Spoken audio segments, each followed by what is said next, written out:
Good morning, guys. It's Cheyenne here, and we are going to talk about the idea of acceptance of your stutter. Now, when I first started looking for help in my speech and in my life and my communication, I was introduced to the idea of acceptance of your stutter. And it was a fantastic sounding idea because the concept is, and correct me if I am wrong, it is we stutter. That is just how it is. And we must come to terms with the reality that it will never change, and this is just how it is. Now, if that was the case, I would be all about it. Because, for example, let's say you lost your arm. Now, you have to accept the fact that you will live the rest of your life with only one arm. So you must today accept that fact and start to make the adjustments in your lifestyle, your life, your everything to support the fact that you just lost your arm. And if you actually lost your arm, I'm sorry. Now, let's go back to the acceptance of stuttering. For me, to accept that I am a stutterer and that is my only option is not true for me. Now I'm speaking from my own experience. You have to think about your own experience and your own life because no one's going to do that for you. So you must think for yourself. Now, for me, when they told me, hey, it's time for you to accept the fact that this is just how it is, it's never going to change, and you are in Mr. Stutter forever, I started to think, and I said, first of all, that is very, very depressing to me, and I do not like how that makes me feel. But if it's true, I must work through those emotions and keep pushing forward in my life because that's just how it is. And then I started to think, I was like, okay, is this really how it is for me? And I really started to think, I cried, I was all alone, I spent hours just walking in the woods, just working it. I'm like, why? And I finally came up with this kind of logic. And I asked myself, I said, Cheyenne, when you are speaking to the wall or to your pets or just in a happy state of mind in the garden, because I love to spend a lot of time in the garden, and you're just talking to your pets or the wall or to yourself, and you, maybe it's not a perfect speech and it's just like impeccable, but your speech is pretty dadgum good, and you're not experiencing that anxiety that is associated with speaking. So you're almost in a flowy kind of a state, and you're not really stuttering like you would stutter, and you're all tense and your palms are sweaty and you're like, oh my God, I'm gonna die, because that's how it's been for me for over 30 years. I'm like, okay, I have a speaking event.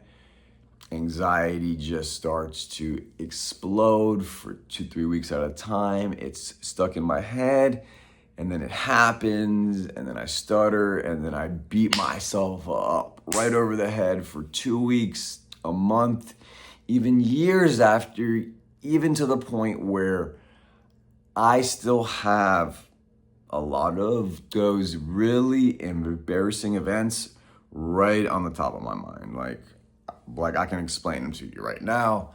Standing in front of the class, I open the book and I stutter really bad. The whole class laughs at me, and I go straight to the bathroom and I cry, and then I run home from school.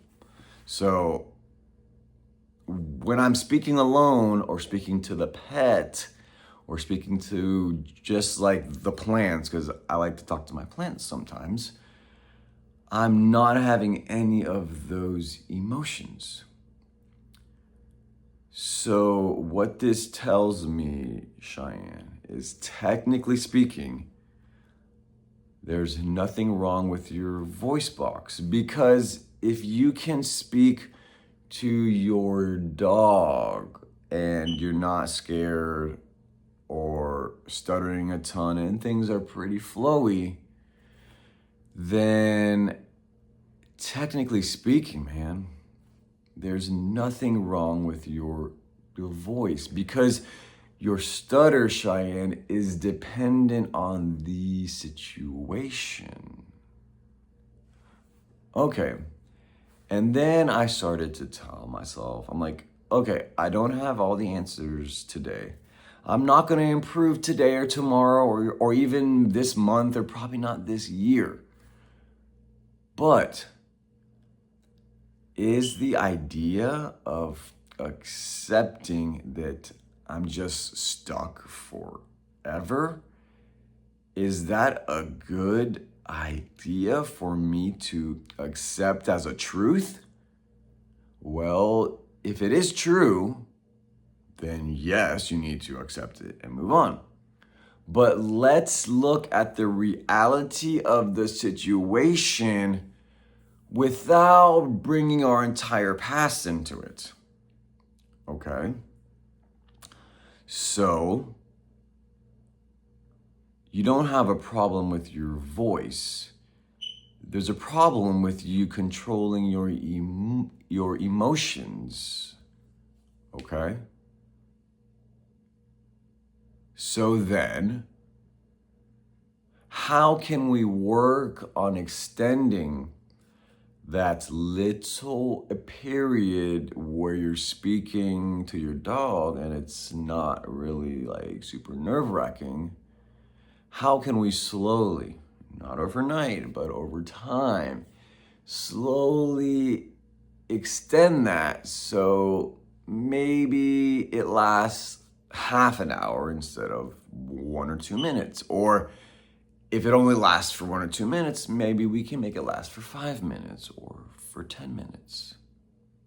Now, Cheyenne, it's not going to happen today, but what I need to let you know is that if you move on with this idea that you are stuck forever, and this is just how it is, number one, you're not being truthful to yourself, because your stutter is not a permanent stutter. It kind of comes in and out, and it gets a little worse and it gets a little better.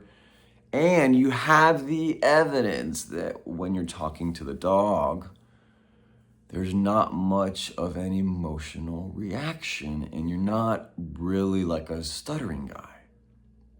So for you, Cheyenne, to accept this idea that you're just stuck forever, it's not really fair, dude, because it's not true. And number two, for me to accept that idea that this is just how it is so depressing. And again, if it was actually how it is, and it is like this for some people, but not for me, then I must accept it and move on. But what is most important for me is that I look at the situation without hauling all the stuff from my past and putting it over my eyes and looking at it through the lens of my past. So, what's important for me is to remove the lens of my past and say, okay, look at the situation for what it is, not for what you want it to be, or what you imagine it to be, or what you can pretend it to be. Look at it from what it truly is. And I'm not telling you, Shine, that today is the day that you're gonna have perfectly fluent speech, because I'm still working on my speaking and I plan on working on it forever. So, for me, this idea of acceptance is a very dangerous ideology that, how do you say it, that holds people to this imaginary idea that is just not true. And I'm wondering how many people are out there that have been told to accept their stutter, but they know in their heart of hearts that that's not the right path for them. All right, guys, I hope you have a fantastic day. And always remember that you gotta be your own best friend and never give up on yourself.